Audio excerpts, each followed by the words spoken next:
good group of people. Nice to be in a warm room. Happy to be wearing a sweater in a public place. Welcome to WordHack, everyone. Definitely seeing some familiar faces in the audience, but if this is your first time here, and even if it isn't, I'm going to explain the show to you anyway, because that's what I do in this opening spiel. What's up? I'm Todd Anderson. This is WordHack. WordHack is a monthly show where we hang out at ye old intersection of technology and language. Yes, one block down, we're hanging out with words. Art is here, it's welcome, but we're mostly doing word stuff here. The crew here at WordHack, we're a group of people. I mean, I should say this show has been running monthly here in New York for 11 and a half years at this point. So we've got some, give it up for WordHack. And we've got a lot of people in this room who have been here for many of those years. And the group that has assembled, I have this theory about audiences that I like to talk about how artists create art, but like really audiences create culture, and that like an audience that decides as a group what they value and a series of norms and values that inspires people to make work for that audience. So at this point, I think WordHack is a show, but it's also an audience that has a set of component communities that kind of come together to create a show. And so some of those component communities might be, we might have some writers, some poets, fiction writers, nonfiction writers, some academics, some historians, people writing nonfiction, people experimenting with language and programming, like now everyone is really great at generating text, but it used to be harder, and a lot of people in this room were doing it when it was really hard. And then we have people who we're happy to be here at Wonderville. Shout out to Wonderville. Give it up for our hosts here.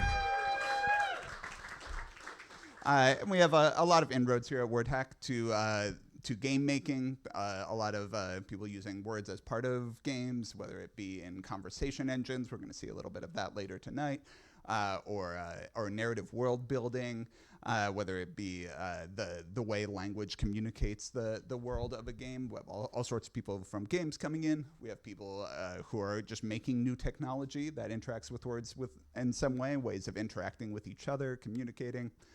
We have people researching language and its history. And WordHack kind of like brings together people from all those groups who might not have one easy space to go hang out with someone in another industry or another discipline, and puts them in the same room, because a lot of us have really similar interests and have a lot to teach each other and inspire each other with. And so WordHack is a monthly show where we have 3 short talks, 15 to 20 minutes, and an open projector, share some things, drink some beers, learn some stuff, make some friends. That is the plan for this evening. We have 3 wonderful featured presenters this evening. We're going to be joined by April Soetarman, Elliott Etzkorn, and Alejandro Crawford. Give it up for your featured presenters. And we'll be hearing from them in a little bit. But to start off the show, you have what I've been bugging you about, the open projector, which is a thing at the top of our show where you can sign up on this sheet of paper and storm the stage with your laptop, plug it in, share a project you've been working on, or alternatively, you can read a little text. You can stand up here on the mic and say something. You can give a little 5-minute talk. It can be about something you made, or it can be about something you didn't make. It can be about a topic you care a lot about. It could be a little known piece of history that might be interesting to this crowd. All sorts of things are welcome here on the open projector. I really like to provide this space. My background is in poetry. I first came to New York and was doing spoken word poetry in 2010.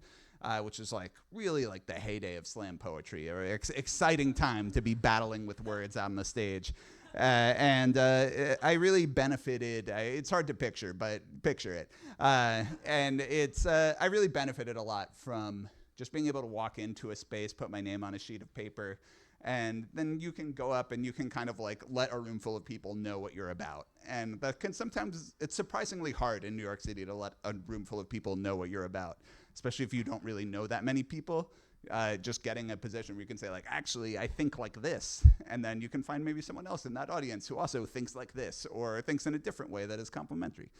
And I generally found once I started making art that required a projector or a sound setup, which most poetry venues aren't equipped to deal with, that it was a lot harder to just like quickly, easily share work at a place. It's a little better these days. Projectors more common, but we like to create a space here where you can have finished a project. Maybe you posted it online, but didn't really get to see people react to it in real time. And a little space where you can share something that you made or something you're still working on. I love it when people come up and share something that they are like actively seeking feedback on, or it's at a point where they're not sure where to go next. That's also a perfectly good reason to go here. So yeah, without further ado, I'm gonna hop into our open projector. And let's give a really nice welcome to opening up the open projector. It's Lilia. Give it up for Lilia.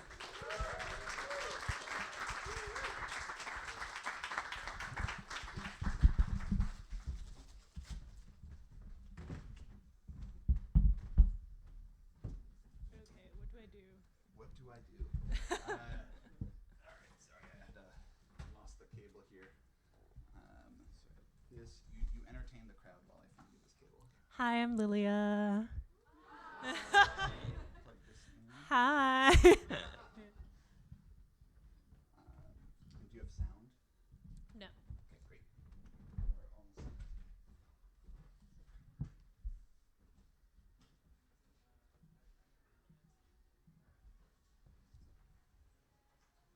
Usually takes it like 5 to 10 seconds to detect the laptop.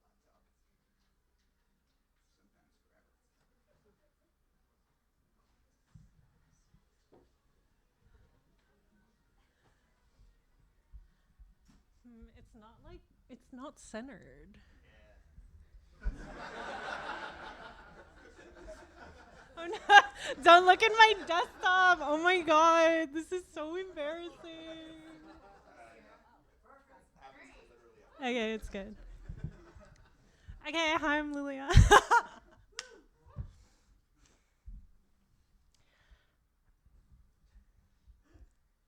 I'm expanding it.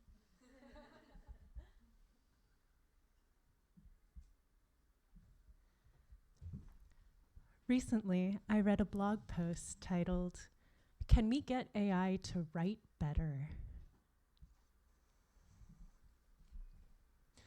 What do you mean by write?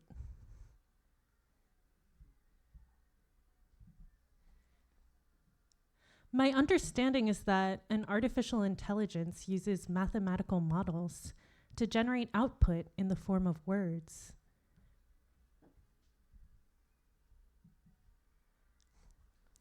Is it fair to call the process by which the AI generates words writing? Because its output is essentially equivalent to the output of the human process of writing?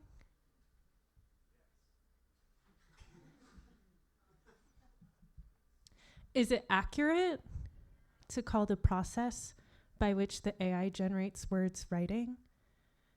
Because the combination of mathematical operations performed by this process models the biological, neurological process occurring in my brain when I put pen to paper accurately enough to justify using the same word to refer to both processes?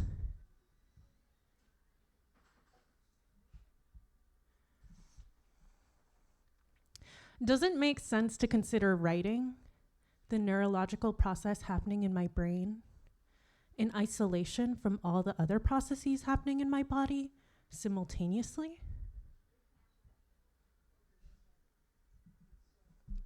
Because the process isn't just in my brain, but also my hand, and my back, which I just noticed was hunched over and had to straighten, and my heart, which is beating faster from the black coffee I drank this morning, which is making my thoughts race faster than my hand can finish writing the words to represent the thought.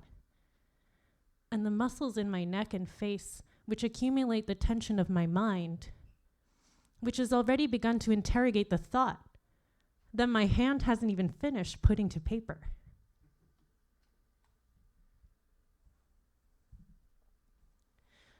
Or is what the model is doing closer to approximating the writing process, the way Riemann sums approximate the area underneath a curve?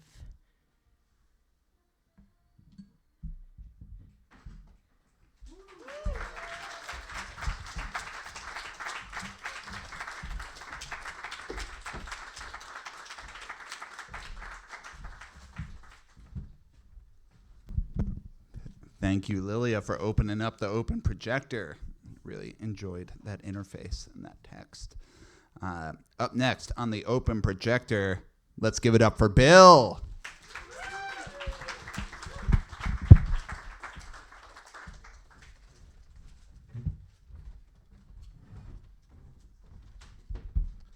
Hey everyone, my name's Bill. I wasn't planning on demoing tonight, but I think this room would be an interesting audience for, one second, sorry, tech stuff, entire screen. A little art game that I made a long time ago. I'm sure some of you in this room have been subjected to this demo already. If so, I'm sorry.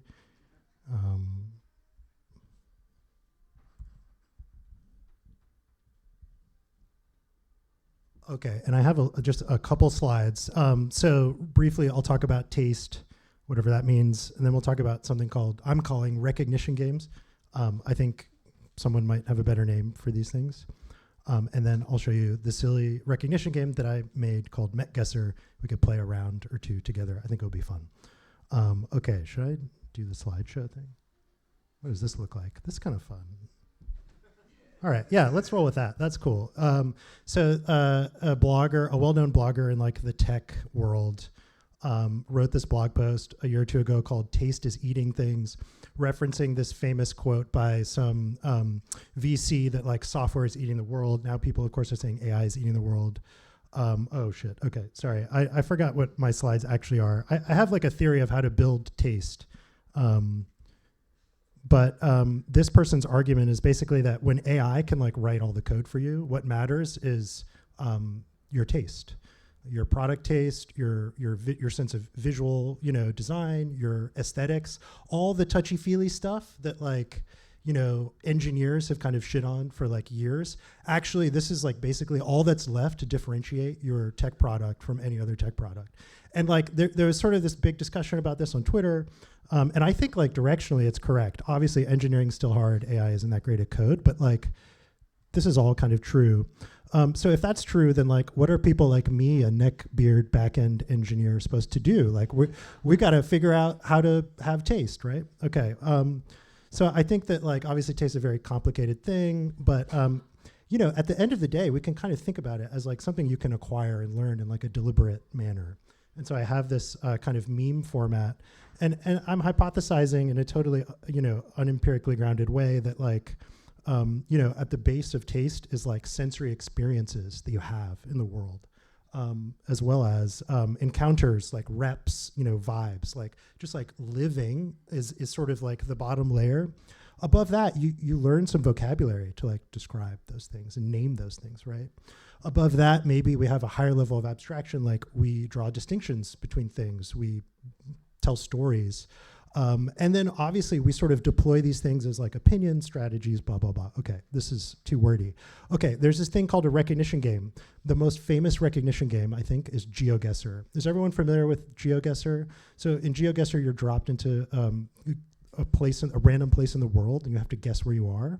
And that place is represented by Google Street View. And I think it's quite a brilliant way to explore the world, actually. I don't know has anyone played GeoGuessr? Can we do audience participation here? Has anyone found that like it's just kind of fun to like explore rural Sweden, And that like actually your intuition for like what rural Sweden is surprisingly good. Whether you've been there or not, like probably through media. It might be the moose signs, yeah. Okay, so Met Guesser is kind of this idea of like, can recognition games help like build our taste, our sense of taste? Could we sort of generalize GeoGuessr to like the aesthetic domain? That's not the right slide. Okay, and now we're gonna do the demo. So Met Guesser is like GeoGuessr, and what's gonna happen is, oh no. Oh no. The demo gods are not smiling on me today, unfortunately. Stand by 1 second.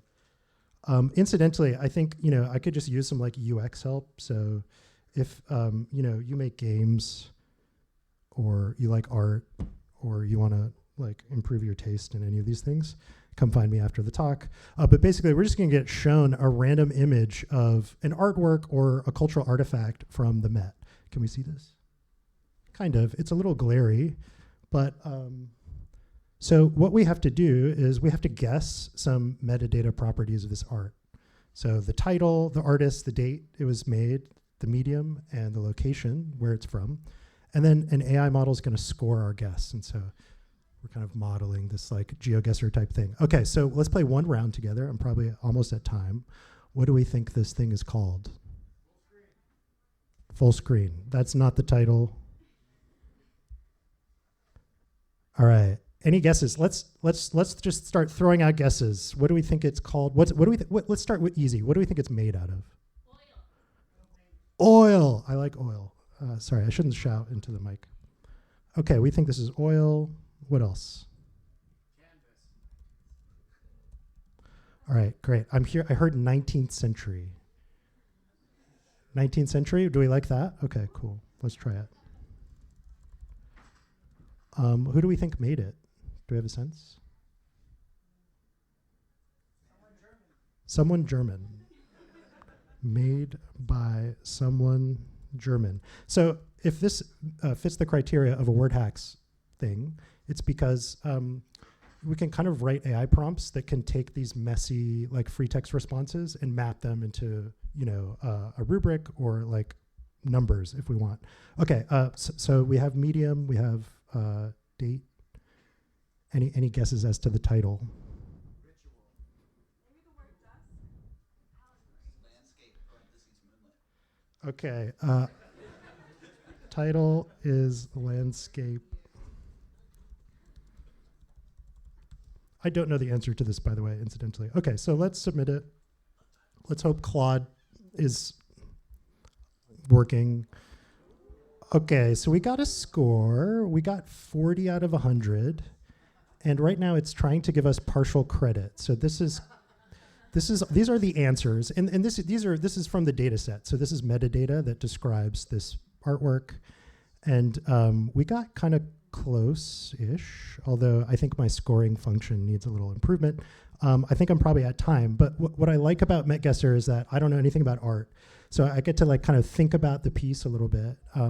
And then when I read this kind of paragraph, which is like the same sort of paragraph that you find, on the wall next to the artwork in the Met, it's sort of a little more interesting. Like it's invested with like a little bit more energy on my part. And I seem to have this one bookmarked, even though I didn't remember anything about it. That's not very good. Anyway, so this is MetGuesser. Thanks for watching. And if you're interested, come find me after the talk. Thanks so much.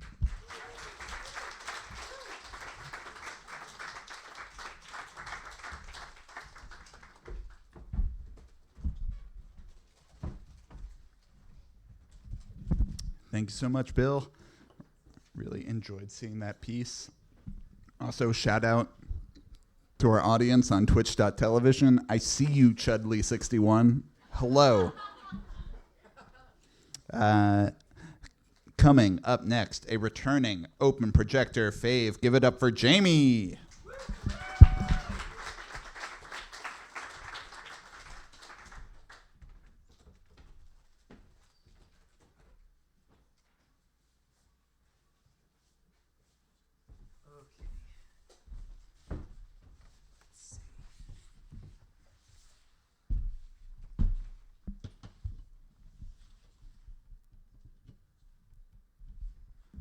Hey everyone. Let's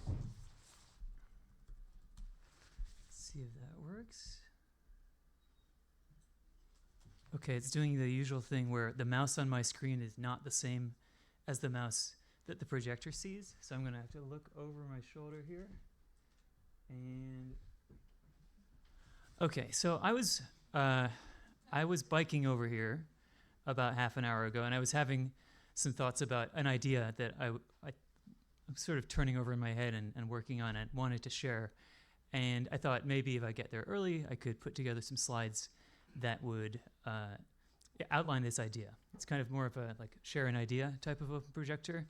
And then I got stopped by a cop on the way over here because this bike jacket that I wear for car visibility is also a cop visibility jacket. And I got my first ever bike ticket, which I should have brought up to the stage. This is really true. So I have to pay $120 for disobeying a traffic device, which I think is code for it's a traffic light. So I ran a red light in front of the cops, which the upshot is I had even less time than I thought I was going to have to prepare these slides. But I do think the idea is really strong, and I want to share it with you. So just to set the table a little bit, you may have heard people talking about AI, and can you see it? Oh yeah, it's in the very top right corner. Let's see. Oh boy, you can see my text and everything. Yeah. Okay. Interesting. How about this? What is going on here? Let's zoom in. Close this thing. All right. Yeah. I mean, the slides are minimal. You may have heard people talking about AI, and you may have even heard people talking about a more powerful technology called AGI. This is artificial intelligence and artificial general intelligence. I don't know if it's responsible for me to say this, but I'm working on an even more powerful technology with even more letters. And I'm still working out the details, but it's called AGI Plus. And it stands for a good idea that nobody's allowed to disagree with, and that you can't be mad at me for. AGI Plus is a kind of super general, unspecified concept that can mean anything to anyone, and that you have to like because it could mean whatever I say it means. And I guess I don't have the idea fully worked out, and maybe that's okay. The closest I've got so far is I'm working on a platform for people who make things that make things. This is all, again, like between us. So if you're interested in hacking on AGI Plus with me, here's my contact information. I mean, I guess it's better if it just says thanks, but yeah, there you go. Get at me. And what do you think, Todd? Do we have time for a karaoke song like we usually do? Okay, great. So what I usually do at WordHack, thanks for listening to my idea. What I usually do at WordHack is this other technology, this other world-changing, groundbreaking technology called the weird algorithm for songwriting. And the way it works is you choose a song and you choose a text data set. Let me get it queued up here. This is Robot Karaoke. Choose a son. Yeah, it's like the, Sophie's Choice? It's the King Solomon situation. Okay, anyway. I don't have a lot of new features to show. I often show updates on Robot Karaoke at this show. But this last month, I did a conference called a roguelike celebration. And this is a celebration of roguelike games. It was online and it was live streamed, as this is actually. And so to be responsible when streaming at like a YouTube or Twitch platform, you've got to make sure you're not taking down the stream with audio copyright infringement. And so usually the backing tracks here are YouTube backing tracks, but it wouldn't be safe here. So I want to showcase a new type of song that we can use as the Robot Karaoke backing track. This is a MIDI file. I'm going to choose David Bowie Changes. And then, if you're not familiar, the way it works is you choose a song and you choose a text data set, and then you try to sing the song with replacement lyrics, every line replaced with a line from that text data set. So we're going to do that. There was a new data set submitted this month by an audience member at Robot Karaoke, the Wonderville show, and, just general guy about town, Zach Golick, who submitted a set of fashion reviews in Vogue. And it's giant. There's a lot of them. So let's queue up Vogue fashion reviews and let that load for a second. And let's move it here so we can see it. And then let's plug it in so we can hear it. Okay, this is Vogue Fashion Reviews to the tune of Changes by David Bowie. If you know the tune, please sing with me. Drawn directly from a MIDI file with lyrics attached. This jacket kind of works as a David Bowie thing too.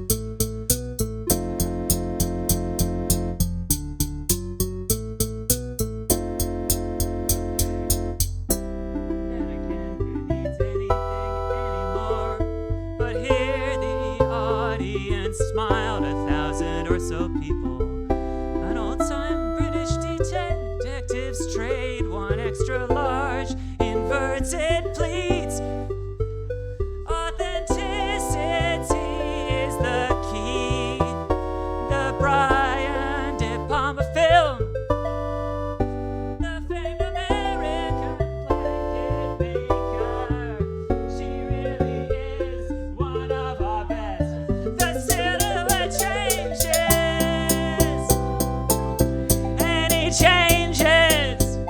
British Empire, spick and span, significant changes. Fashion changes, a complex digital collaboration. No planet B, an idyllic time.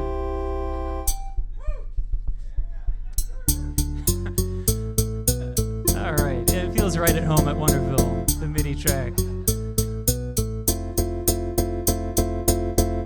They're mismatched ribbon, ankle ties, but where to charge such a contraption in the jungle? What a mind-bending surprise, Kentucky Fried Chicken fame.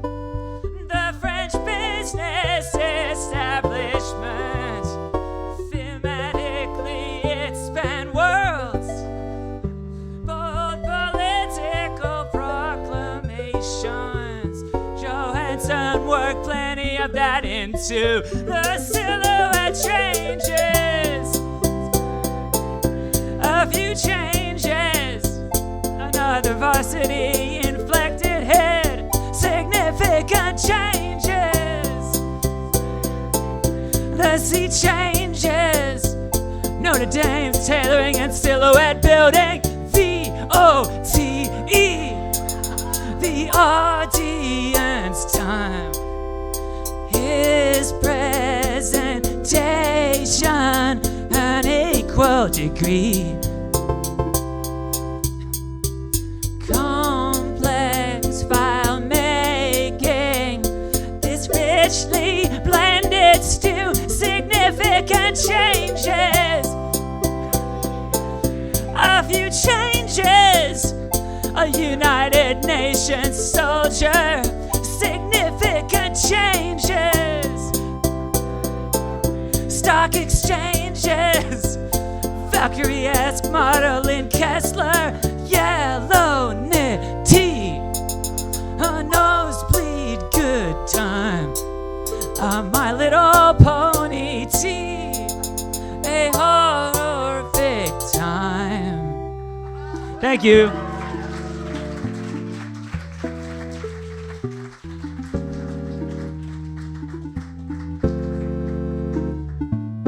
And you can catch Robot Karaoke sometimes at Wonderville, so stop by. Bye. It's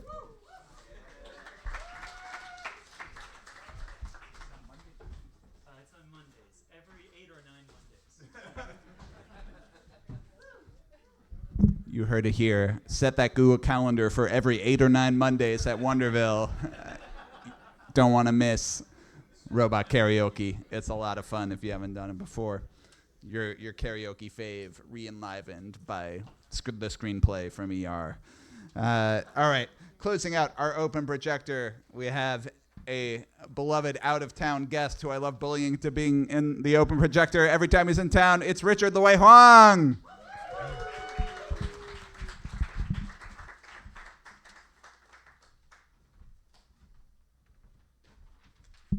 It's still Richard Lue Huang. Yeah, there he is, storming the stage. Welcome. That's what you mean by out of time. Took me a. Oh, sorry.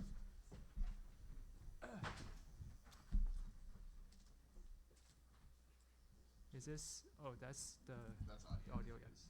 All right, cool.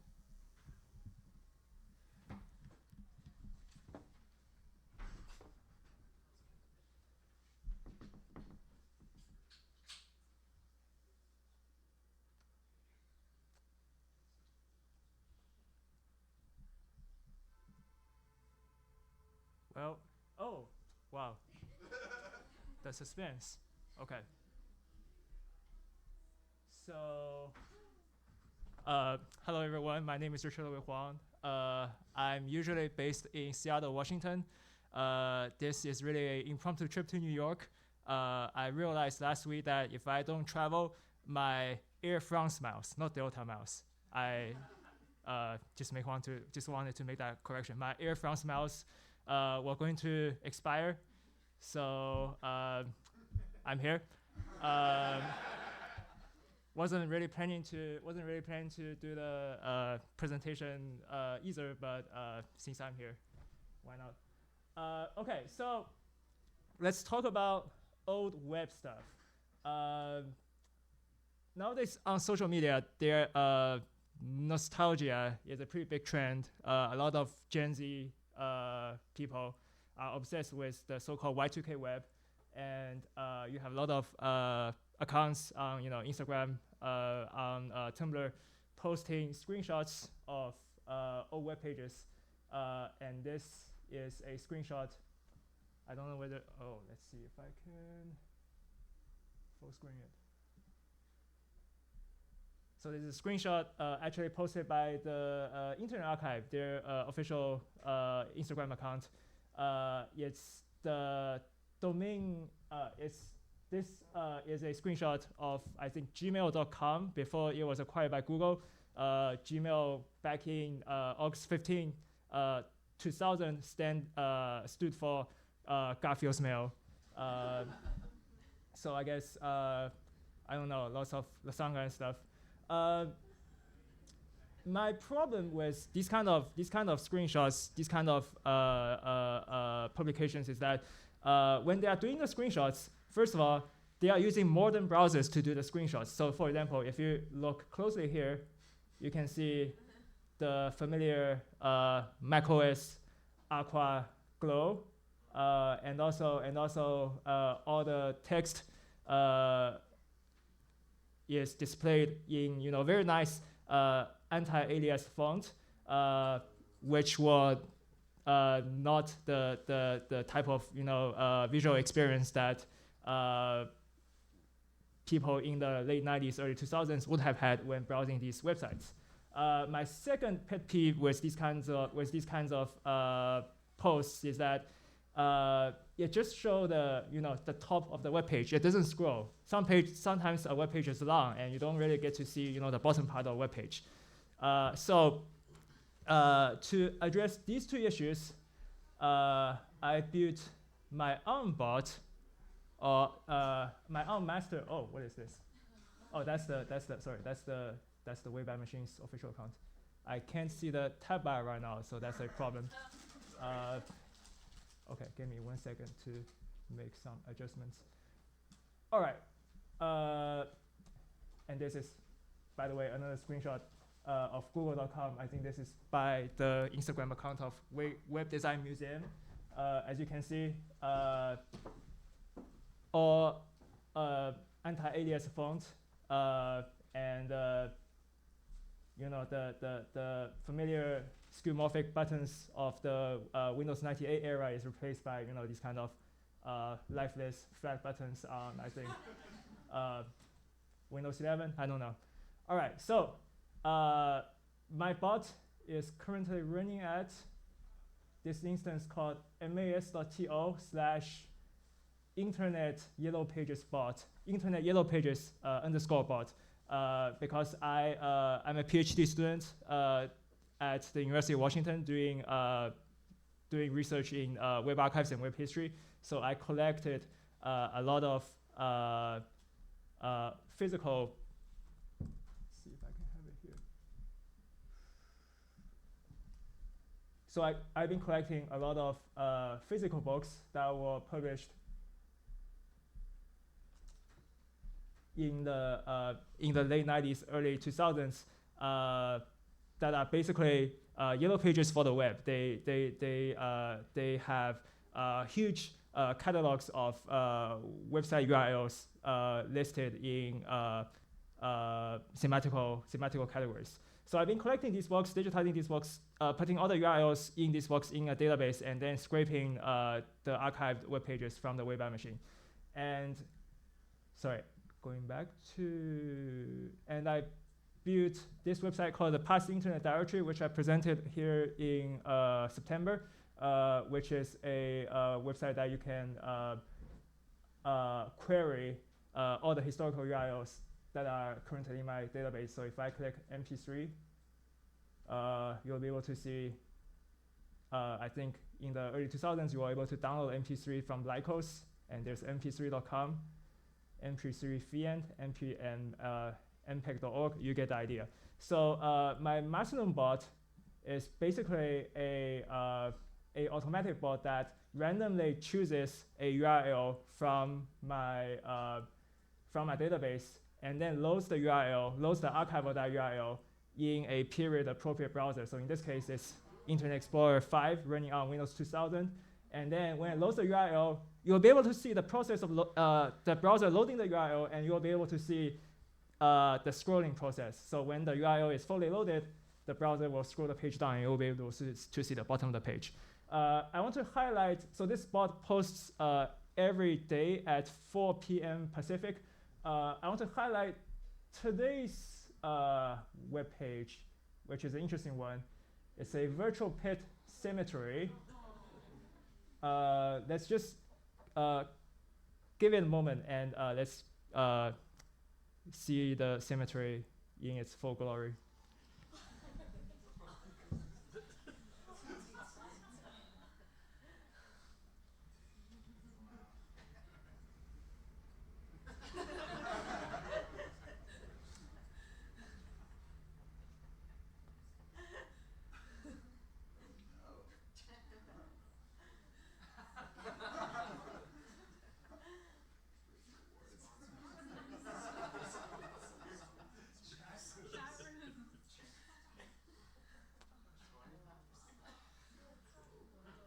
All right, so a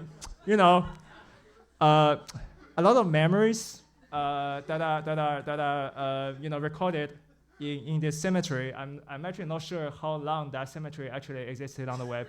I wanted to show you what each lot will be like, but then I just discovered to my horror, after I agreed to do the thing, that the Internet Archive is currently experiencing some technical problems, so I can't really access the archive right now. But it's also a good reminder of how how everything on the internet is ephemeral, is fleeting, and just donate to the Internet Archive. They are doing good work. All right, thank you.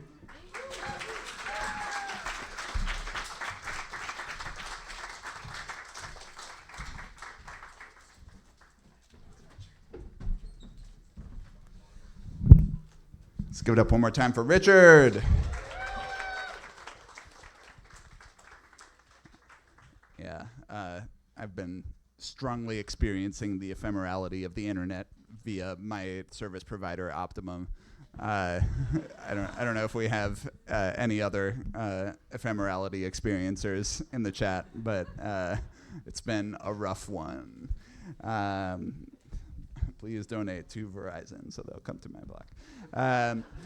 And let's give it up one more time for everyone on the open projector. If this is your first time here, that's what it is. And if you think you might want to share something in the future, you can have a little talk with slides, but you don't have to. You can just come up and read something, or just come show a project, do a little performance. Really, I welcome all kinds of stuff in the open projector. So think about it if you haven't done it yet.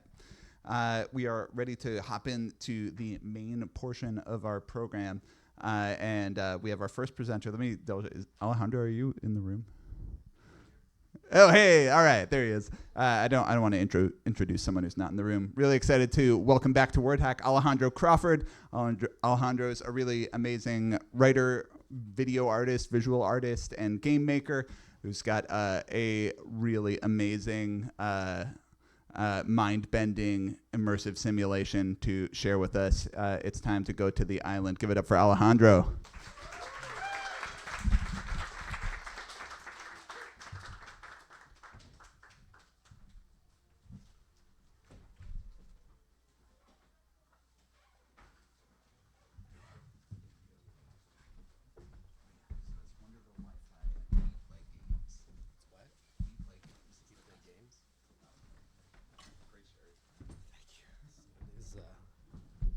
Luke Dubois patch from circa 2009 or something. Hello everyone, my name's Alejandro. I'm gonna get set up for a second while I thank everyone for coming. Thanks to the open projector people. I'm down to hack on that AGI plus stuff a little later. Good idea. My laptop doesn't work unless it's plugged in. Oh, there's a power strip under the table too, so it's easier. Who said that? Oh, yeah, that's our. Is that the chat?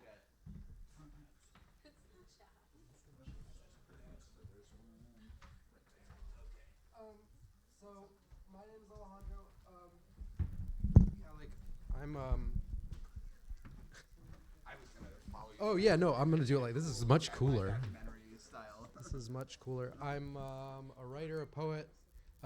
Though this may shock some of you, I don't make a living as a poet, and so I do other things, mostly like video and concert design and video design and AR and VR and spatial, experiential, whatever the hell that's supposed to mean.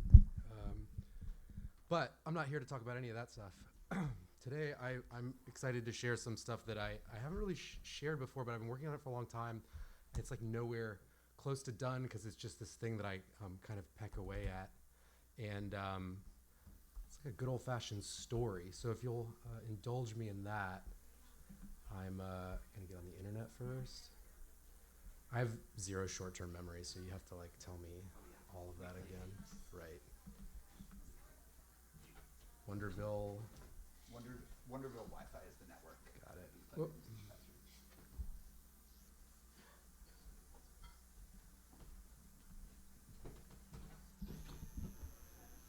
This is all part of my performance. I'm immersed.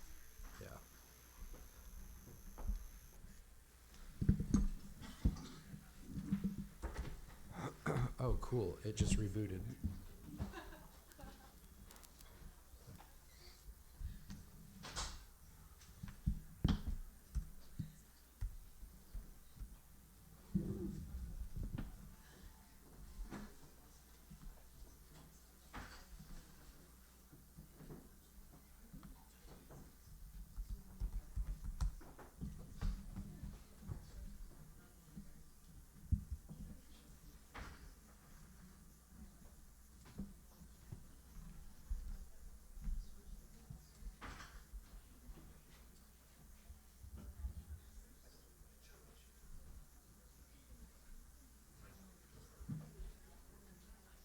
Can't connect. Uh-oh. You're not supposed to see that. That's under NDA. Yeah, the Google Doc. We play... We play games. We do play games. Yeah, this is so...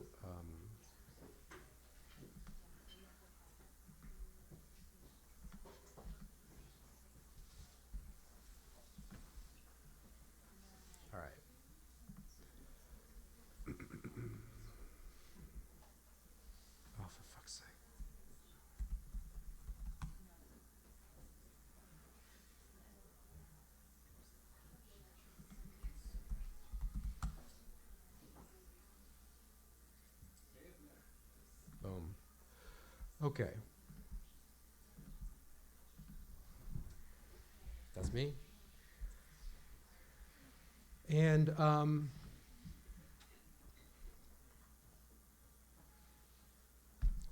been writing this story called God Waters for a long time. No relation to God. Or water, really. Well, more relation to either. Art's not loading. There we go. The beautiful art. Okay, trigger warning real quick. There's going to be like some AI in this presentation. And like maybe another way to talk about this is that like there's going to be like there's increasingly a lot of AI. So I think as a kind of introduction to the world or the story or whatever, I think I'll start with an introduction of the kind of the time system of this world.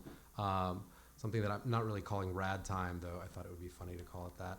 Obviously, like people have kind of tried a couple different things outside of the 12-hour standard that we all know and love for time. But in this world, for one reason or another, there's, I guess, what you would call like a mixed radix time system, which is to say a mixture of a base 4, base 6, base 10, base 256, which is to say like, you know, quaternary, centenary, decimal, and byte together. Like maybe a watch face might look something like this, or like this, right? And essentially how it works on this island is that the day is divided into 4 points. There's 6 minutes in every point. There's 10 seasons in a minute, and there are 256 bytes per season. So I guess one way to kind of help me figure out how this works myself was made this little website that tries to translate. It just syncs to Eastern time because that's what we're in, and it just kind of shows you what that would look like, so you can kind of scrub it and see how essentially like the clock works, right? So the day kind of, it's not like the day starts at midnight here. The day kind of starts at 6 in the morning and goes till the next 6 a.m. And so you'll see kind of like, military Euro time down here, and then kind of how you would say it. In this world, you would say like 3.21, 3.19. Not many people, I think, in the world really use the bytes. You got to be kind of like a specialist to need that granularity, so to speak. Some of you might be like, okay, very cool. So why would you do this? Why would anybody do this? It's like kind of, narratively speaking, it's pretty over designed. It's like very kind of contrarian, but it like definitely works. Like the math works, and maybe this is our 12-hour bias that says like this is fucking sucks as a time system.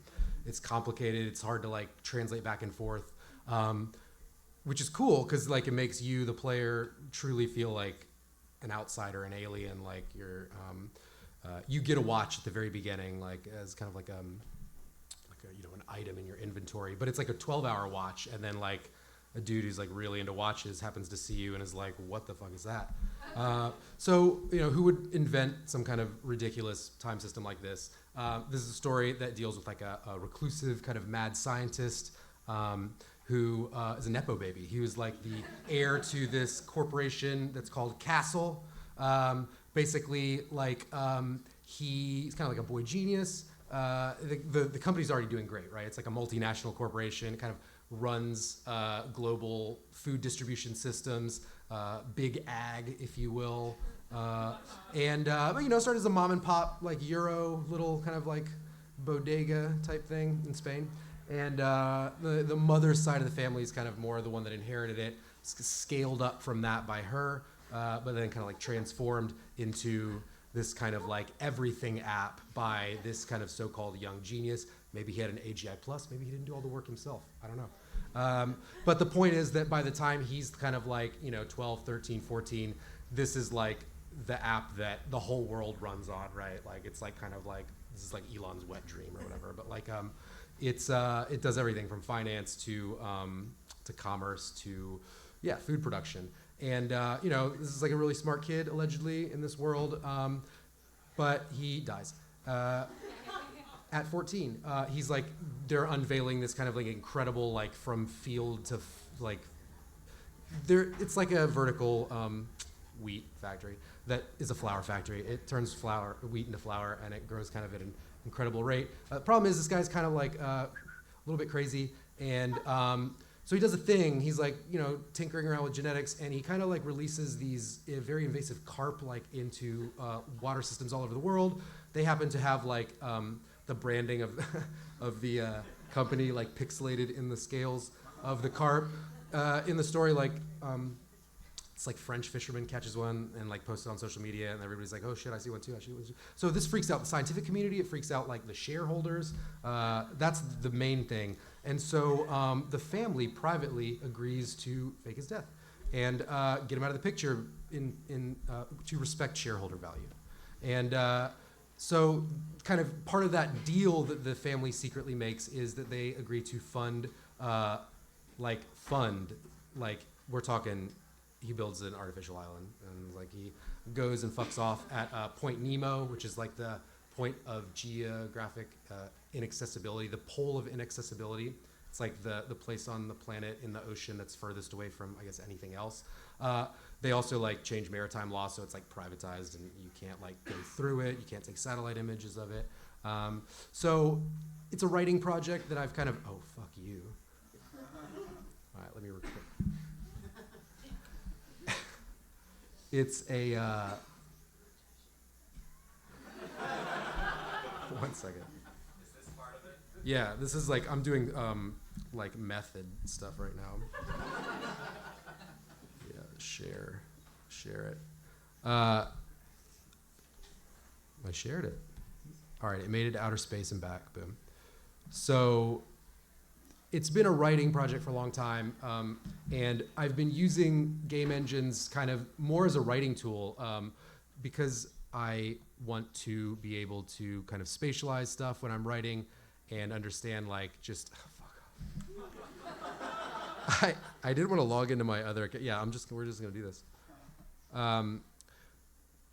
The Unreal Engine thing, I do want it to be a game. It's like I failed to write this thing a million times. It's like, when I was younger, it was like an epic poem, and then it was like a screenplay, and then it was like a novel, and then it was like a screenplay again, and then it was like, oh, maybe it is a game.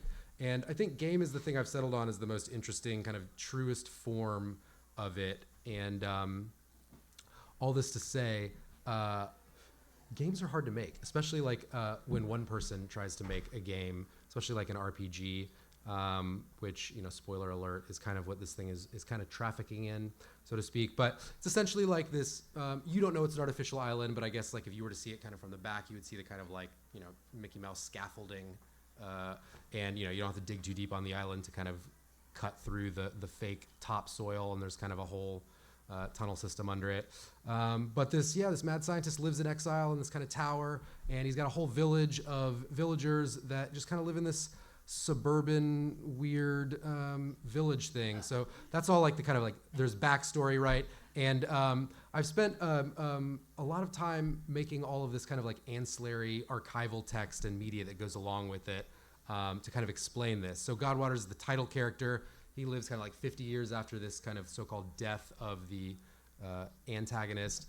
And he is like a fringe forum researcher. He's a content creator. He's like obsessed with he's like the guy that's like, I don't think that guy actually is dead. I think they faked his death, and here's why. And his whole thing is like that he's a conspiracy theorist, and he like he gives kind of like embodiment to the conspiracy stuff. Where's the aux? Oh, the aux. I have the aux. Let's listen to this goofball if we can, or can we? You guys hear it? Anyways, this guy basically explains this kind of like quantum stuff. Basically, this guy like kind of uses some quantum bullshit to like zip people out of the real world and then populates them on the little island. And so in some sense, this story functions kind of as like, I guess in the Japanese tradition of like isekai. It's like a sci-fi thing. But, he wakes up and he's on this island, and everybody's telling him he's the ethnographer. You've been commissioned to be the ethnographer. I want you to conduct a study of the people on this island. And so that's kind of it. But because he was a conspiracy theorist before he gets there, you kind of get to you got to deal with all of the like archival media, and so there's lots of like patents for like a lot of the technology and kind of this is like fake hard sci-fi, if you will, I guess. But like people have front lawns like you do in the suburbs, but it's like there's a special kind of wheat, so you just kind of like mow it like you're cutting grass, and it doesn't have to like go through the whole cycle of. I'll send you guys the patents. You can read them. They're good. But yeah, this like kind of segue things like a mower, thresher. You can kind of like suck it up. The village has got this kind of like weird, like medieval feudal / like hype beast fuckboy kind of energy to it. It's a goth tinge too on there. As far as like plot architecture, it's centrally kind of pulling from mostly some of the Canterbury Tales. Like there's kind of like the land surveyor, the ethnographer, kind of some of those plot points, and then a little bit of Absalom. And let's see. So then what is the game? Well, it's like an ethnography simulator. It's basically like oh, here we go. I'm gonna request another one. Fuck. Oh no, I didn't have to. You wake up in this kind of like shipping container home at a port, and there's these like giant telescoping kind of like KUKA robotic arms up there, and kind of in place of gantry cranes. This is not the correct weather condition for the first time you see the island, but it's basically like a 2 kilometer by 2 kilometer island that I have in not production quality, as you can see. This is kind of like a block mesh thing. Like I said, I'm not in any hurry to transition it. There's 2 dudes that like are imprisoned as like, well, they're the mad scientist guy's cousins who he doesn't fuck with, and they live on the top of the skyscraper forever in a very cozy like model home. They start playing tennis, and eventually everybody gets obsessed with tennis, and there's like a big tennis tournament. But because it's like an RPG, there's kind of a character sheet that's inspired a bit by like D&D or Call of Cthulhu or something. But there's a bunch of kind of like curiosities, that are clearly like part of the like the narrative. Like there will be like like a Kraken kind of character. There's clearly like there's going to be some like bird stuff involved, and so the weirder stuff if you're playing it, the intention would be that you're like, I probably could put a couple points into this weird ass thing that seems very specific. So how would it work? It's like you start the game and you basically kind of are asked to choose one of 2 build types, right? You can be like the streamer, where you're kind of like you get to the island, people are telling you you're the ethnographer, but you're kind of like, I guess so. And it's like more like, you want me to make content, like that's what you're asking me to do. And then you're basically like likable but kind of dumb. And then like if you're like totally bought in, like no memory, the memory thing is more like kind of like sanity points or something, like your propensity to be able to remember things from the real world. So these are kind of the starting points. Obviously, like in all games, you can level up. But the character sheet is for the player, but it's also how every NPC, every villager works in the game. And so, the game kind of rolls the entire village, probably be seeded, so like it's not like everybody would have a different one. But the attributes are like a 3d6 kind of roll with little variants, and then like skills and knowledge have these like very simple algorithms that kind of intertwine like logically. Like your charm is like a multiplier of your likability and your confidence. So everyone kind of seems like it has some nested relationship. But these things require lots of tuning in game design, and been looking at these like histograms and like Pearson correlations or whatever they're called to determine like, is this working? Do I need to tune the numbers? And I think it's working. I think it actually kind of can create these, these personalities that work really well. The main thing is like, I want to add more variety, and there's this thing I'm calling the cascade system, where like as you level up, if you get to level 4 in any category, then it kind of creates like not buffs because they're not temporary, but it like gives you pluses in other categories that are thematically related. And this system is how the NPCs also on spawn at the very beginning of the game kind of figure themselves out. But because you need to have like I need to have like quotas for experts. There need to be like at least something like 4% of the village is like an expert in something, because maybe you're not an expert in something and there's a quest. And so similar to like a temporary buff in a game where you wear like a shirt to have like more talking points, or you wear some like gloves to do some some stuff. This is like you basically have to like befriend a villager who you assess as like an expert, and then kind of take them along, like add to party on there. So like I said, ethnography simulator. So there's a lot of like photography and you know an inventory system that would be kind of like a codex. So you know how it works is everything's kind of question mark grayed out at the beginning, and as you start to like take photos of people and talk to people and then kind of turn in for the night, that kind of like caches the photos that you've taken, and you start to kind of get to know the neighborhood, so to speak. I've been working also with a specific kind of AI called utility AI, which is like the kind that has these consideration scores. So it's, in my view, it's like more interesting than doing like all kinds of like insane behavior trees, because it's a little more elegant. Like you can kind of be like, you know, what are my needs? I have like hunger, I have thirst, I have to piss, I have to shit, I have to sleep, I need leisure, I need companionship. And these are kind of like normalized values that kind of have a decay rate with them. And so that's what's kind of going on in these little test maps. Like there's a lot of shit to test. Like it's like, can they just like walk, and can they get into a doorway? And so it's like starting with a flat surface and then starting to add obstacles and verticality, eventually popping them onto the actual like island world itself. But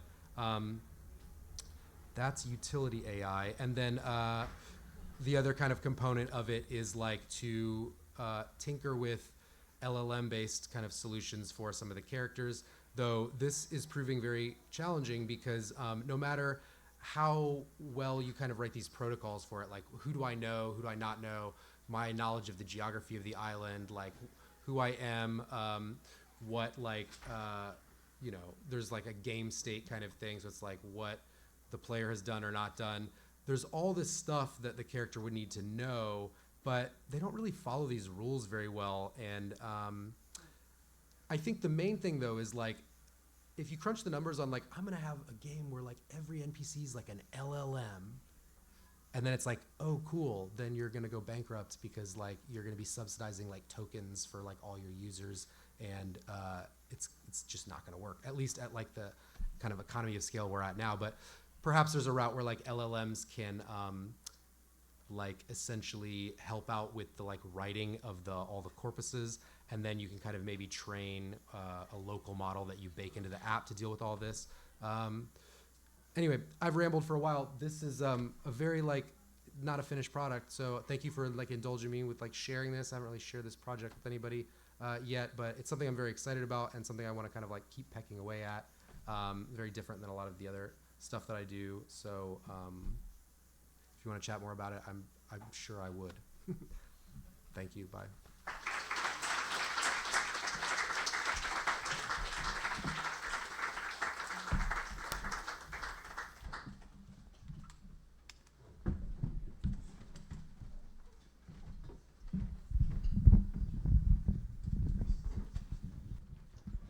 Thank you so much for that, Alejandro. Can't wait to get on the island, play some tennis. All right, everybody, this is bringing us to our famous WordHack mid-show break. We are going to take a 13-minute break. We are going to be able to go to the bar and get a drink from Jason and tip them generously. Also, shout outs to Chantal at the door. We are going to be back with April Soetarman and Elliott Etzkorn after the break. See you in 13 minutes.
We are at the end of the 13-minute break. Has it been 13 minutes? Probably.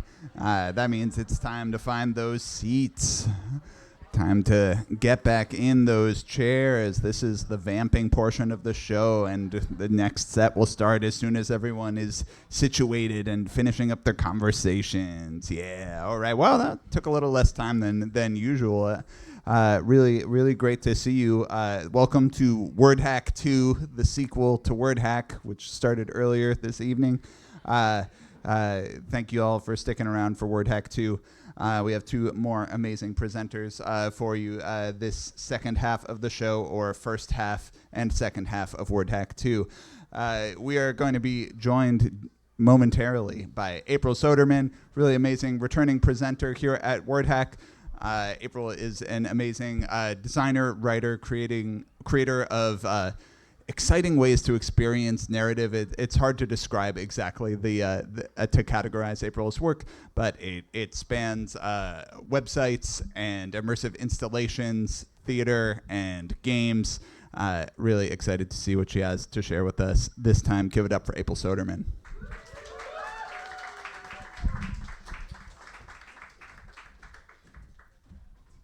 Hey, can you hear me? Okay, great. I have this really intense title. It is accurate, though. All right, hang on. And I have slides. Okay. Hey, everybody here. Hey, in the Twitch stream over there. Hi. Okay. Hey, yeah, my name is April Soetarman. I'm an artist, designer, and writer. I'm going to see my notes over here. So my art practice actually started in guerrilla street art, where I would just place these around the city. Yes, they are real. They're not photoshopped. They used to be anonymous under the name Weird Side Projects because I was worried about getting arrested. I put them mostly around Seattle and then around the country. They kind of took off. I'm very conscious of the shape and situation where you experience this type of work, though. I would never put something discouraging out in public where you might stumble across it by accident. However, if you're opting in, these are called misfortune cookies that say things like, she never really loved you, or you're too late. I think they're funny because fortune cookies are nonsense, but I always handed them out personally at events. I told you they were misfortune cookies, and I said, don't take them if you're allergic to eggs or self-reflection. Yes, I think they're funny, but they are also a controlled substance. These aren't even the worst ones. So during the pandemic, I made this installation called The End of the Day. It's a public audio installation that can only be played at sunset. A guided audio experience about a moment many, many years from now when you're looking back and reflecting on a life well lived. It's quiet, it's contemplative, it's hopeful, and that's kind of because it's what we needed at the time. So yeah, 2020 to 2023. And so I've been thinking a lot about what it means to have a creative practice. Last year I did this piece called the Unfinished Projects Release Form. If you've ever felt guilty about not finishing a project, this is a permission slip that walks you the process of emotionally letting go of an unfinished project, but still acknowledge that your work and effort matters, your time and effort had value as part of an ongoing creative practice. So the instructions are, after filling out and signing, you keep the bottom form, it's a 2-part carbonless form, and you destroy the top form, you are now free. So I make a lot of work that's personal and physical space, dependent on time, uses familiar forms, structures, institutions as starting points before subverting them. They're placed online or in real life, viewed, shredded, touched, watched. And I'm telling you this because this 10 years of active art practice has led to my current big project, Working Artist Board Game, a board game about being a working artist under capitalism. And it has gotten increasingly complicated since I talked about it last year at WordHack, so there's a lot of slides. Okay, so yeah, it's a game about balancing the beauty and joy of making art and how it connects you with the world, contrasted with having to commodify your creative practice in order to survive. So each player is keeping track of their own prestige, money, morale, and artworks. There are 3 distinct locations on the board. This used to be 2 separate tracks. So there's a location for making art with spaces and cards. There's a location for art business, which is publicizing, promoting your work, again, with their own spaces and cards. And then there's a location for day job, which is just a track. You get 3 actions per turn. There's 1 die roll per action, and you can distribute these among the 3 locations however you wish. So you can spend like 2 actions on art business and 1 on day job, or all 3 on making art. However, no matter where you choose to perform your 3 actions, you always have to pay rent, 1 money per turn. So the location for making art, it's related, the process of making, related to creative flow, creative block, research, experimentation. You complete a loop in this location, you gain 1 artwork and 2 morale because you finished an artwork. So some of the cards are like this. Everything is beautiful, it all makes sense. You're in creative flow, move forward another 5. The second location, art business, is publicizing, promoting, and selling your art. This is potential for money and prestige. So the spaces on the board, these are like arranged in a web that you can choose how to navigate. These are semi-predictable institutions, grant deadlines, opportunities to show your work. So for example, like friend of friend's basement show requires 1 artwork, gives you 1 morale. You don't get money from that. But like well-respected museum, maybe you know, like, oh, if you have 5 prestige and 5 artworks, you know you have a chance at it. Kind of. So the chance cards, though, in this location are internal and external opportunities and setbacks. So some of the cards are like, comparison is the thief of joy, look around, for every player with higher prestige than you, lose 1 morale. Crisis of faith, what is the point of making art on a swiftly burning planet? Roll a 3 to snap yourself out of it, or otherwise lose 1 morale. I think I'd change it to roll a 3 to work through it. The algorithm changes, lose 1 prestige and 1 morale, or the platform dissolves, lose half of your existing prestige, roll a 6 to gain 1 prestige back. How's your little art hobby? If your combined morale and prestige is greater than 10, it doesn't affect you. Otherwise, lose 1 morale. That guy. Find a player with higher prestige than you and skip your next action as you hyperfixate on their career path. Then pass this card on to a player with lower prestige. It will circulate down the remaining players as they all suffer the same consequences. You are that guy to somebody else. They're not all bad, just the bad ones are funnier. So for example, fan mail, a heartfelt note from a fan about how much your work meant to them, or especially like, again, a nice email from a stranger telling you how much they like your work, you gain morale. Here's day job. It's guaranteed money may damage morale. That's kind of all there is.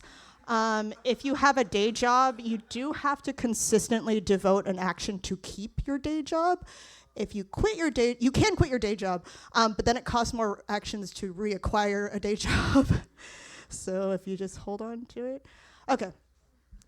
If morale or money goes to 0, you automatically lose. It's you either stopped believing in yourself or you ran out of money. If your morale drops to 1, you hit burnout. You only get 1 action per turn instead, and you have to prioritize regaining morale to be able to play regularly. There are certain opportunities that are only available if you have enough prestige or artworks related to like sales, or again, opportunities you can even just have a chance to apply for. And there are a lot more game mechanics related to like selling work, creative partnerships, and such. You do get potential bonuses for focusing on a track, on a location. So if you choose to use 2 or 3 of your actions on the art making track, if you roll doubles, you get a little token that says a fleeting moment of transcendence. It gives you no stats. It doesn't give you prestige, money, or morale. You can just have a pile of them sitting there. However, it will save you if your morale ever goes to 0 or if you hit burnout. It will rescue you from that. How to win. So in the beginning, each player chooses their own personal definition of success or win condition from preset values. So there's fame. You can choose, do you want to be famous as an artist, rich as an artist, or focus on your art practice. Everyone starts with a dream. This dream might change. It costs you 2 actions to change your dream. There are some exit conditions where you neither win nor lose. So this one's called exit the sellout, play immediately or discard. I want to stress this is optional. Also want to stress this can happen to you at any point in the game. You get a big pile of money, great health insurance, and the lingering potential of what might have been. The game ends for you. You neither win nor lose. Grab a large handful of money and take your piece off the board. Continue to watch everyone else play. So you don't have to take it, but you know once one player has drawn it, you know this is possible, right? There's 3 exit conditions. The second one is the hermit, play immediately or discard, move away from the city, leave for the woods, live in a place where you can see the stars above the silent empty roads. Your work will never reach its audience. The game ends for you. You neither win nor lose. Set your prestige to 0 and take your piece off the board. Continue to watch everyone else play. There's a third one called the expat, where you move to a country with better social services and arts funding, but you say a tearful goodbye to your friends, family, and community. Game ends for you. You are now playing a different game because you live somewhere with a social safety net. This is about being a working artist under US capitalism. Okay, so a couple more things. There's some community interactions. This one's called Evil, steal from another artist. Again, optional, you don't have to play it. Steal an unsold artwork from another player with lower prestige, do with it what you will. They will also lose 3 morale and will never trust you again. You'll always know it was stolen.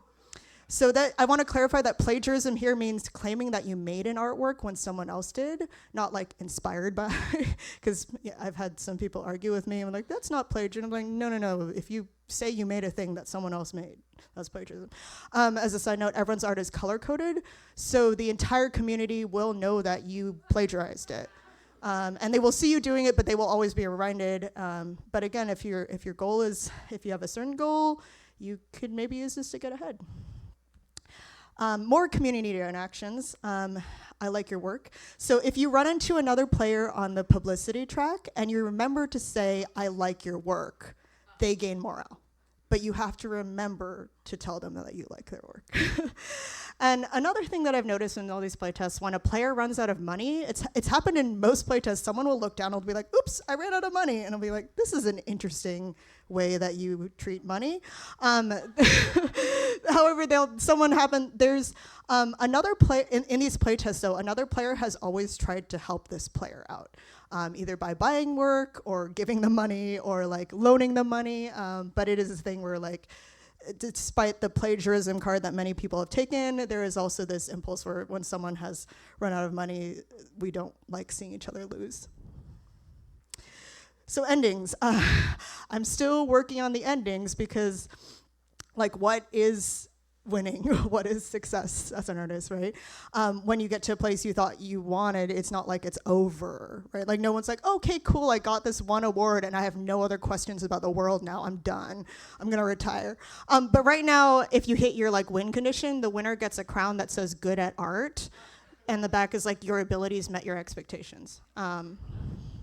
So one of the things I'm thinking about as I like continue to workshop and write this is like, what is the legacy of your work, and like how a traditional board game would give you a very prescriptive answer to like what is winning and be like, you're done. This is still an art piece where it is a little open-ended and it's kind of inviting you to like explore like, well, what is the ending of this? What is winning? Okay, game status. I wrote what is now 60% of it in December 2023 after getting laid off, where money was consistent, but morale was dipping. Definitely hit burnout. In 2024, I started playtesting, applying for grant funding, got shortlisted for some, did not get it, which is like a weird morale boost where you're like, this is something, but you don't get any prestige or money, but... Anyway, so this year, got an art residency to focus on the game. Been doing a lot of like monthly play tests on average. Been showing it at festivals and events, and like again continuing to like test the game. Definitely want to nail down more of the mechanics. Before going into visual design. So obviously none of this is like the actual visual design for the game. So some game questions like, what is success? What happens when you get what you thought you wanted? What is within your control under capitalism, and what is like individual struggle versus systemic failure? Like, is it because the game is rigged? Is it because you're bad at the game? What is your personal responsibility? How does it make you feel even if you know the game is rigged? And then this question of like in community, like what are we to each other? Where this like there's a mentality of like competition or scarcity of like, oh, there's only so many opportunities, there are only so many grants, there's only so much funding, versus or like there's only maybe you see some of your peers get things that you want and you're like, oh my gosh. But this idea of like, well, these people as your friends and collaborators, or do you see them as competition? And then also, like, this is how it is, how could it be different? Okay, game next steps. More research and play testing. I'm currently writing partner cards. It's how partner can help or hinder your ability to be an artist in regards to morale, money, and creative output. So like it costs 1 action to maintain a relationship though, but 2 to break up. You might have a partner who helps you financially, creatively, or just always supports and believes in you, or in the case of one research plot point is, especially for many women artists, again, this is research, they're in heterosexual relationships, sometimes the male partner is okay with it until their prestige gets too high, and then say it's their job to take you down a peg. This is a quote. This is a quote from like a famous person. Okay. Anyway, so also in the game, like working on the tension that comes from the parts of the game that are unfair or seemingly broken on purpose because capitalism, versus like what actually needs to be fixed as like a good game mechanic and make it like an enjoyable board game to play and not just like broken capitalism everywhere. And then again, think about like endings and legacy. This is from the publicity track. Dance, monkey dance, cry, scream, or yell for attention for a full 30 seconds or lose 1 prestige. So the metagame for me is I'm applying for grants, residencies, and funding to develop the game. I also have to talk about and promote my work to let people know that it exists, and also find an audience. I'm expecting that it'll take at least 1 to 2 more years of development while I'm still paying rent in the meantime, trying to avoid burnout. I do have a documentary filmmaker who wants to make a short about me developing the game, following how the struggles in the game also reflect my own struggles to make the game, get the game made. But he has a short treatment deck. He also needs funding. He's applying for funding. We all just need funding. Okay, so ask. Come play test, please. There's a QR code, there's a little playtest survey. The game is based on research, conversations, and of course, personal experience. The survey has questions about what is your relationship to art and capitalism at the moment? This is one of the survey questions, do you enjoy making art? And also, yeah, I'd love to chat again about how are you also playing the game? Okay, okay, cool. So again, remember the real enemy is capitalism, not the player next to you. Support living artists. Okay, so I still have time. So some smaller projects in the meantime. So the board game is my big long-term project. Again, probably 3 or 4 years total, depending on when I get funding. Morale. But we gotta keep morale up in the meantime, so I'm gonna talk about some smaller projects. So this one it's called A Form of Longing. It's a form for identifying and processing your want, craving, or desire, and taking the next step forward. I finished this 3 weeks ago. I'm kind of mad that I did it in like 3 days, but I really enjoy it. So a little backstory. This is it's from a continuation of a piece I did in 2019 called The Department of Emotional Labor. I made this like soft bureaucracy called the Department of Emotional Labor. It's coming from a speculative utopia where emotional labor is protected and regulated the same way as physical labor. Again, speculative utopia, not associated with any other government. It was an immersive theater play. There were many forms. This was the set here, and people could interact. There was a plot. There was a story. There were many forms, though, within the piece, forms of care, forms of communication. So this is the form of longing. I want to warn that this is an opt-in situation. It's not. So I'll read through it. So yeah, it starts with like name. I'm gonna summarize a lot of this. Describe a specific longing of yours in detail. Indicate the depth of your longing, shading the bar downwards from fleeting to heart's desire. This longing is asking for check all applicable classifications: intimacy, understanding, greatness, glory, safety, security, satisfaction. 5A, what is standing in the way of you obtaining your longing? 5B, indicate on the spectrum how much of this obstruction is internal versus external. 6, when would you want this longing satisfied? This lifetime, this month, this lifetime, this year, this month, this week, tonight. 7, will you take steps towards satisfying your longing, or will you choose to live with its absence? And so you can, there's 4 options. A, I will go towards it, and then there's a follow-up question that says, what is the specific first step you will take towards this longing in the time indicated in step 6? B, it is out of my control and will fade in time.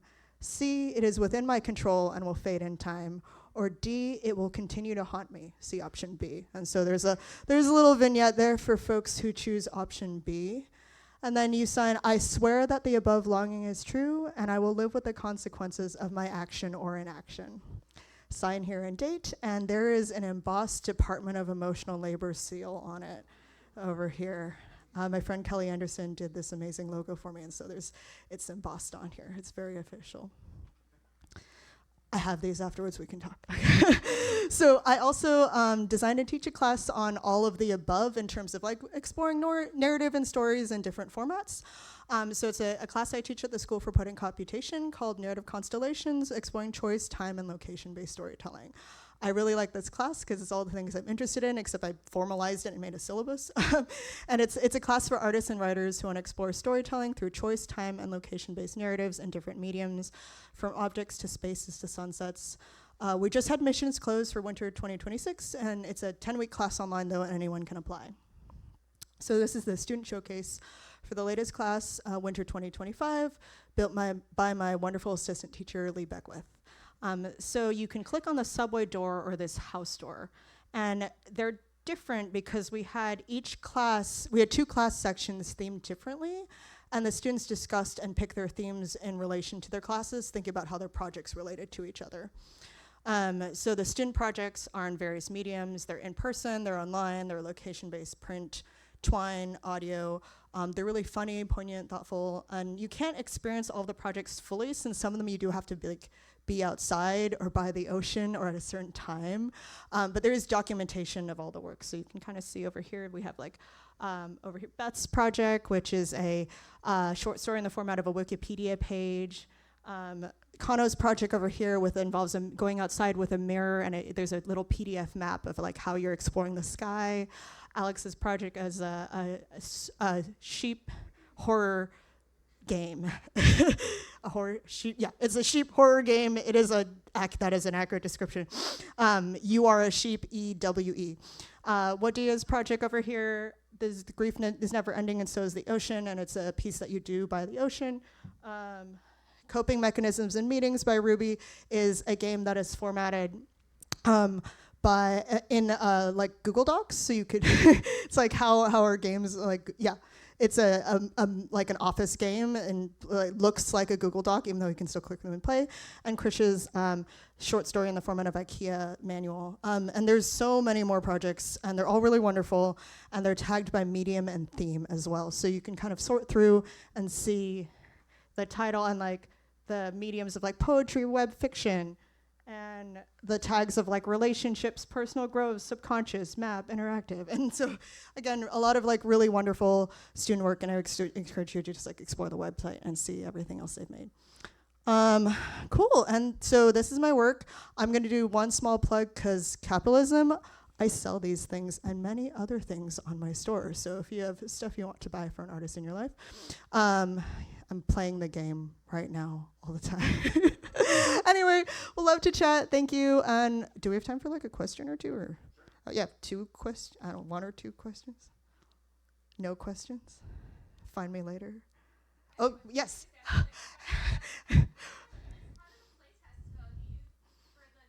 Yeah. Yeah, no, great question. I do test the entire game. Like now that the game is at a level where I need to test in its entirety. So yeah, I do little, like I have a checklist, I have a little preface, I make a lot of notes. I let people give me feedback, but it usually takes like 2 hours of gameplay, and we usually actually unpack it for like an hour afterwards, and people give me a lot of like needs, wants, desires, and some of them are, I think, more resonant with broader swaths of people, and some of them are like very, very specific needs. I'm like, this is an interesting thing that you want the game to be for you, but maybe doesn't apply to the majority of working artists. But I do write all these down. I do take into consideration, then I like synthesize it afterwards. But yeah, we do like an entire play test. Oh yeah, 3 to 6 people, 2 to 3 hours. Check out the survey. Would love to have more people play tests. Yeah. Any other questions? Yes.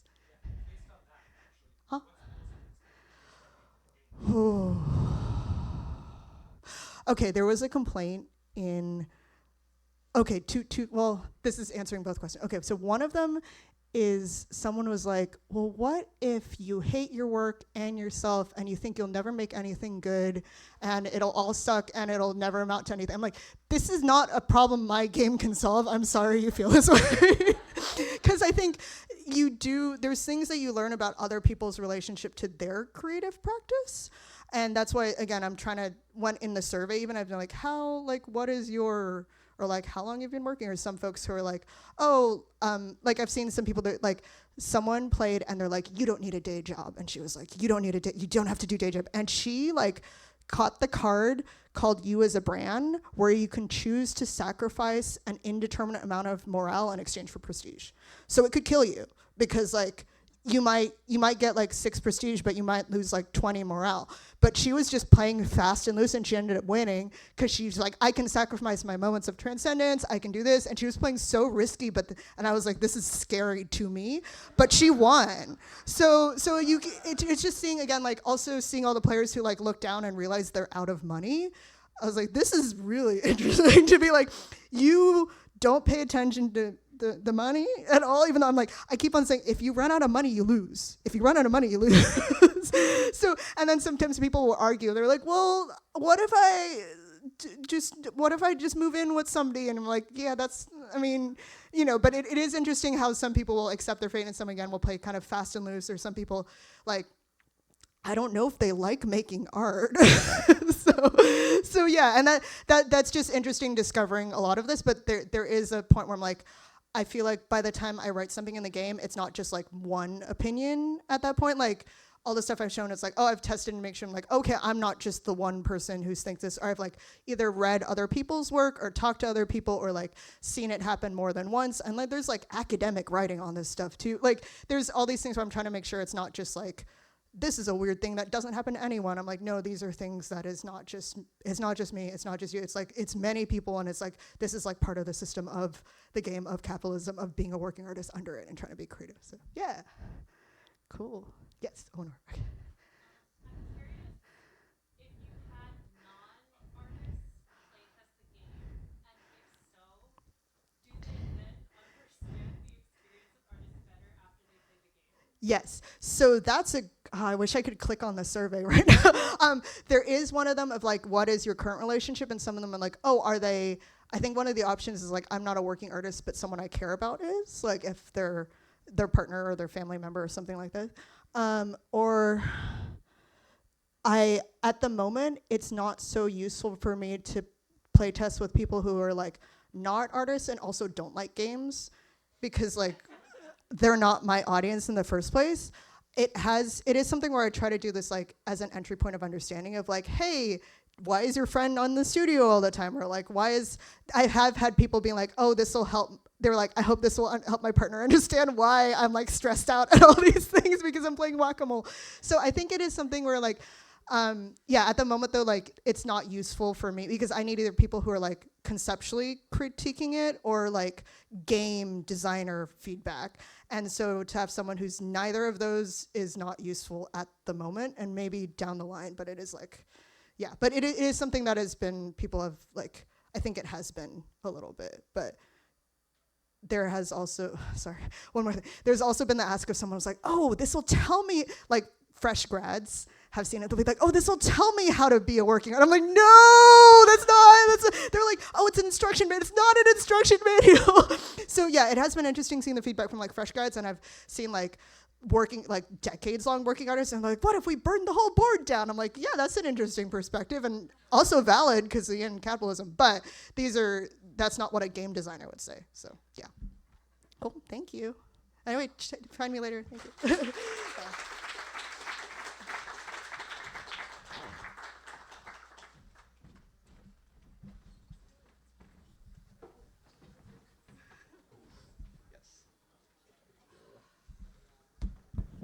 Gosh, you can feel the prestige radiating off the stage. Thanks so much, April. We have one final presenter. Really excited to welcome back to WordHack, Elliott Etzkorn. Elliott is a engineer, a designer of experimental social networks. they have designed the network T4T, an experimental text-based social network for trans people. They have presented before at WordHack, showing some special audience interactive material, and I think tonight might be in that vein. Also, I am, after this introduction, going to come up to the booth because I'd like to lower this screen so we can have a nice clear view. I will come up to grab the thing. They know what's going on. All right, give it up for Elliott Etzkorn. Great. Todd, where should I sit once that screen comes down? Can I just put the chair right here, maybe? Yeah, right there is great. Okay, I'm going to move the chair, then I'll come back on the mic in a second.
So next time you plug it in, just leave it plugged in for like 10 seconds, and I think it'll come on.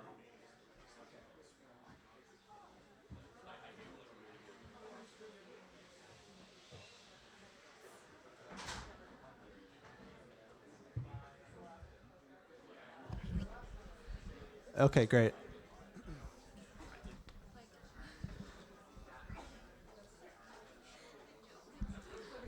All right, I think I'm ready to go.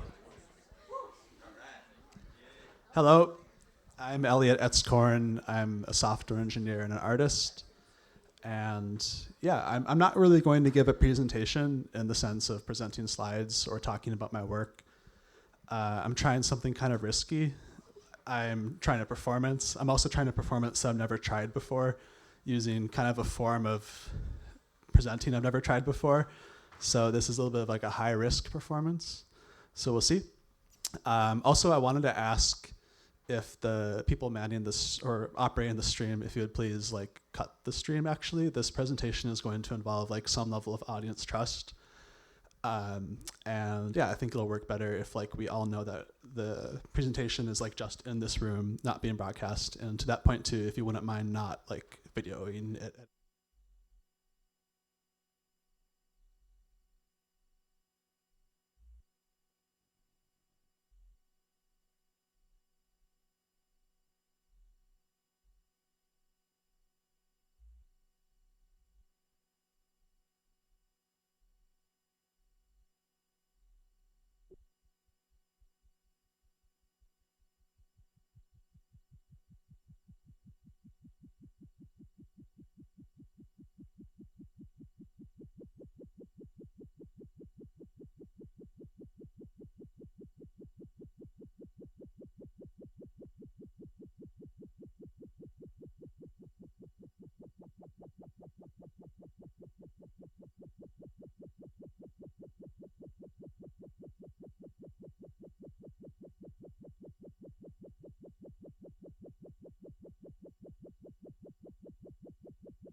Thank you so much, Elliott. That was beautiful. Let's give it up for Elliott Etzkorn one more time.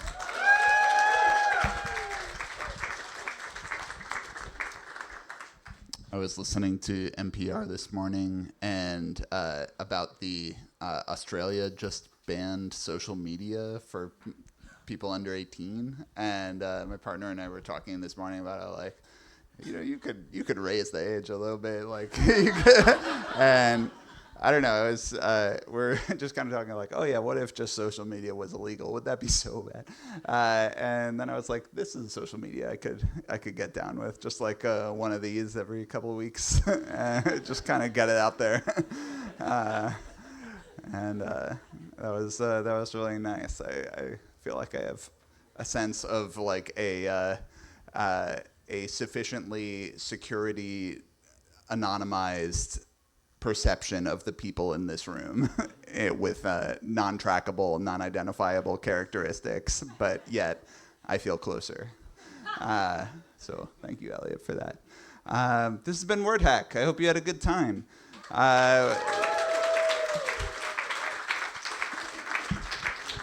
We're here the third Thursday of every month, and next month, obligatory calendar check. It is December, I know that part, but which part? December 18th, and we are excited to be joined by Chia Amasola and Ava Decker. One more guest TBD, but it's going to be a really great show on December 18th. And if you were seeing the open projector earlier and thinking, I could do something, maybe you could. Maybe you could. Maybe you start cracking now. Jamie was just working on those slides right before getting on stage, and you could get a huge head start on Jamie. It'll be a really fun time. Thanks so much for coming, everybody, and thanks again to Wonderville. Have a good night, y'all.